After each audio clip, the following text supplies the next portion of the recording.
Hello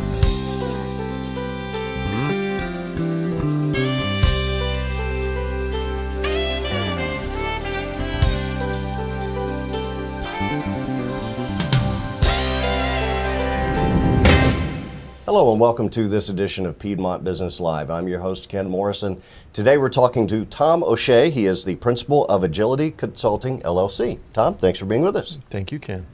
First, tell me, we hear the word agility used in the workplace a lot. Mm-hmm. Tell me what this is and how do you know if you have it or not? Sure can. Agility is a very commonly used term these days. It's almost part of the corporate rhetoric out there. But it's what agility means is the capacity of organizations and leaders to sense and respond better and faster than their competition, and doing that at all levels in their organization. Okay. So I've heard this term VUCA as well. Tell me what this is and where it came from. Yeah, VUCA is kind of a funny sounding word, but it was actually coined by the U.S. Army War College almost 10 years ago now, and it stands for volatile, uncertain, complex, and ambiguous.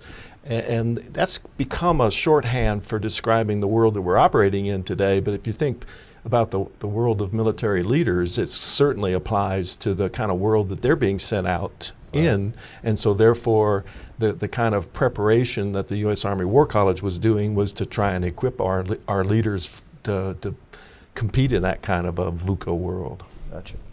Now, you and your partner have published a book that you've brought a copy with you, and it's called Focused, Fast, and Flexible, Creating Agility Advantage in a VUCA World. What do you mean by agility advantage? Well, as we think about the context of a VUCA world, a volatile world that's operating with much greater speed and turbulence, how do we adapt and thrive in that? And some organizations are doing that. Others are falling into what's called accelerated obsolescence, where we've got businesses and leaders that are becoming increasingly obsolete at a faster rate. But those organizations that can learn to build out those capabilities that really make a difference and help you be more nimble, more adaptable, more resilient, have the opportunity to really have a differentiation, an advantage in how they operate. And I've seen many companies that resist changes in technology, for example, and moving forward. And it seems, based on what you're saying, those companies really stand to put themselves at a significant disadvantage in the business world because of their inflexibility. Absolutely. We're seeing businesses change and become irrelevant all the time because new things are coming. 5 years ago, 8 years ago, did anybody know what Uber meant? And so now it's a verb. We're Uberizing things. And so what we're finding is that if you're not ready to change, you're putting yourself at risk. And the old saying goes, if you don't like change, you're going to like irrelevance a lot less. Absolutely. You've been recognized by American Management Association and Project Management Institute and other prestigious organizations as being a pioneer and thought leader in this area called agility. Describe for me your agile model. Sure. Ken, we've been doing this for 15 years now, focused on this framework around agility. Back in the early days, we had to explain why it was necessary. Don't have to do that any longer.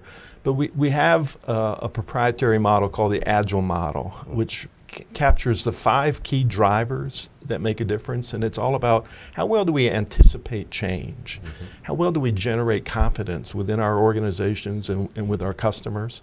How well do we initiate action better and faster?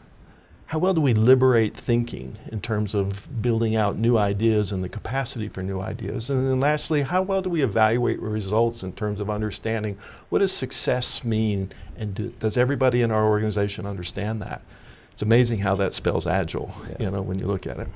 And as you're describing that, what really struck me was talking about liberating ideas and thinking.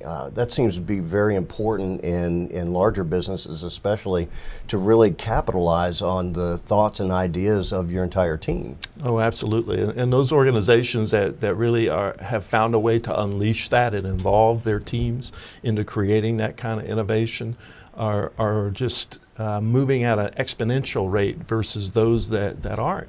Because every day is, we're faced with new problems that we don't have solutions developed for. And when we can engage our full teams into coming up with the ideas that matter, again, that's part of that whole advantage proposition. It seems to me the older I get, the more I realize that having these fresh ideas from younger people really helps to adapt to the changing business models today. And it's good to recognize that, because this is the first time we've had 4 generations in the workforce at one time.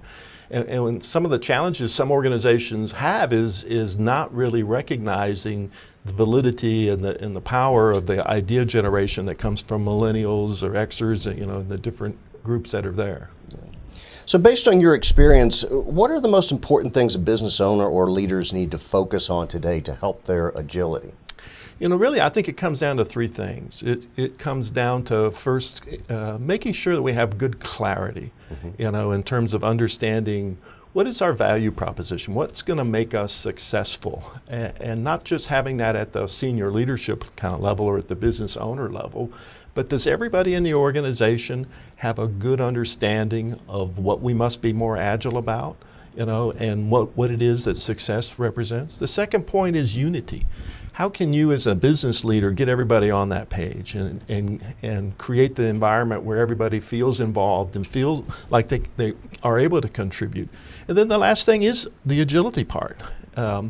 In terms of, do we understand what it is we got to do better and faster? What's our big miss? Hank Haney's a golf coach that likes to talk about the way to improve your game is to find your big miss. Well, what's your big agility miss? Okay. If someone wanted to start this journey towards a more agile leader or company, what should they do first? I think the first thing they ought to do is get really centered around that why question. Why do we exist? And in terms of really understanding the things that make us successful. Second part is the how we can, deliver that down through our organizations. And we can start by doing an agility audit. Take those 5 drivers that I talked about and look inside your own organization. Involve your people around that question, how well do we anticipate change? That question, how well do we generate confidence, initiate action, liberate thinking? Use those as a framework for doing your own agility audit. And it'll help you identify where are your obstacles, to being more nimble and more adaptable. And I think that's where the advantage of hiring someone like you comes in, where it's easier for you to see what's going on in your company when it's kind of being presented to you through a fresh set of eyes. Yeah, I mean, it's almost like a doctor, in terms of looking at the health of your organization and having the experience and the rigor in assessment tools and diagnostic tools to help business owners of all size identify what are those things, the vital signs, to our future health. Okay. One last thing, where can people pick up copies of your book? Well, definitely in terms of Amazon.com, is there. You can also check out our website, which is agilityconsulting.com. And those that want it in bulk, that's a great place to come and visit. And also learn about the other things that we do and how we help other organizations with, building more focused, fast, and flexible leaders, teams, and overall organizations. Terrific.